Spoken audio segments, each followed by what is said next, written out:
मैं doctor S K. Garg, मुख्य चिकित्सा अधिकारी बरेली बोल रहा हूँ। कोरोना से संबंधित जानकारी के विषय में बताना है कि वर्तमान में पिछले साल जो हमारा कोविड-19 डिजीज़ हुई थी, उसके केस बीच में लगभग शून्य पर भी आ गए थे बरेली के, लेकिन 1 मार्च करीब से बढ़ने शुरू हो गए हैं केस दोबारा से। 200 से ज़्यादा संख्या में मरीज इस समय हमारे बरेली जनपद में पॉजिटिव चल रहे हैं, जिसमें अधिकतर तो होम आइसोलेट है, लेकिन करीब 36 मरीज जो है भर्ती भी हैं।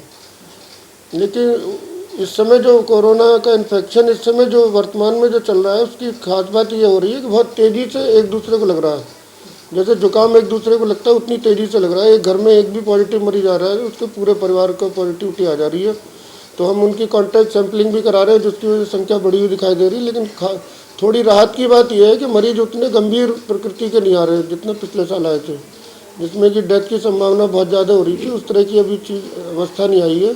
लेकिन यदि हम ध्यान नहीं करेंगे, मास्क का प्रयोग नहीं करेंगे, सोशल डिस्टेंसिंग का उपयोग नहीं करेंगे, तो हमारी स्थिति पिछले साल से भी ज़्यादा बदतर स्थिति में जा सकती है। इसलिए मेरा सबसे अनुरोध है कि हमारे यहाँ वैक्सीनेशन 1 अप्रैल से 45 साल से ऊपर के व्यक्तियों का सबका वैक्सीनेशन शुरू हो गया है। अलग अलग प्राथमिक स्वास्थ्य केंद्रों पर छोटे बड़े और इवन हेल्थ वेलनेस सेंटर तक भी हम वैक्सीनेशन करा रहे हैं। तो मेरा जन सामान्य से अनुरोध है कि अपने 45 साल से ऊपर के व्यक्तियों का, जिनकी उम्र 1 जनवरी 2022 को 45 साल होगी, सबका वैक्सीनेशन जरूर करा लें। उसके कराने से क्या होगा कि जो वैक्सीनेट हो जाएंगे मरीज, तो उनके अंदर उसकी प्रतिरोधक क्षमता पैदा हो जाएगी, तो उन्हें यदि कोरोना हुआ भी वो दूसरे को नहीं फैलाएंगे। यदि वो एक आदमी वैक्सीनेट कराता है तो अपने आप को भी बचाता है और अपने इन्फेक्शन उसको होने से रुकता है, दूसरों को भी बचते हैं।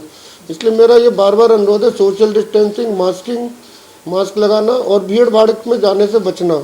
जहाँ तक संभव हो, जैसे घर पर रह के ही अपना काम पूरा करें, अपने ऑफिस में बैठ के अपना काम पूरा करें, एक दूसरे से दूरी बना कर रखें और एक दूसरे से मिलना जुलना भी कम करें।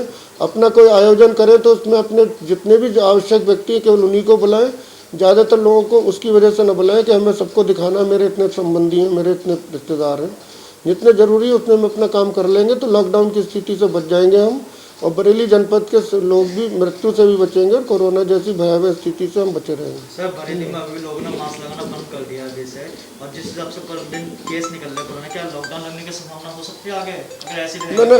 मैंने अभी आपको बताया ना कि लॉकडाउन लगने की संभावना तो बनी सकती है यदि केस ज़्यादा निकलेंगे, गंभीर प्रकृति के होंगे, हम लोग ऐसे ही भीड़ भाड़ में करते रहेंगे और ध्यान नहीं रखेंगे अपना बीमारी एक दूसरे से फैलने के रोकने का, तो ऐसी स्थिति आ ही सकती है। लेकिन ऐसी स्थिति मेरा अनुरोध आने ना दें, टीकाकरण करा लें सब। 45 साल से ऊपर के व्यक्ति तो बच जाएंगे कम से कम। 45 साल से नीचे के व्यक्तियों में प्रतिरोधक क्षमता थोड़ी तेज़ रहती है, तो वो अपने खाने पीने का ध्यान रखें, अपना जो भी मतलब खाना समय से खाएं और अपनी बीमारी का कंट्रोल करके रखें। ब्लड प्रेशर है उसका कंट्रोल करके रखें, डायबिटीज़ का इलाज करें। सारी चीज़ों का ध्यान रखना बहुत आवश्यक है। और जब भी घर से बाहर से घर अपने अंदर जाएं तो एक अलग कमरे में थोड़ी देर रुक के साफ़ सफाई करके अपने शरीर की अपना नहा धो के तब अंदर के व्यक्तियों से मिलें। बड़े बूढ़ों के संपर्क में एकदम सीधे ना जाएं, उनसे दूरी बना के रखें। यदि आप बाहर से कहीं वर्क से घर गए हैं तो ये सब चीज़ें ध्यान रखनी आवश्यक है, उससे हम बच जाएंगे इससे बीमारी।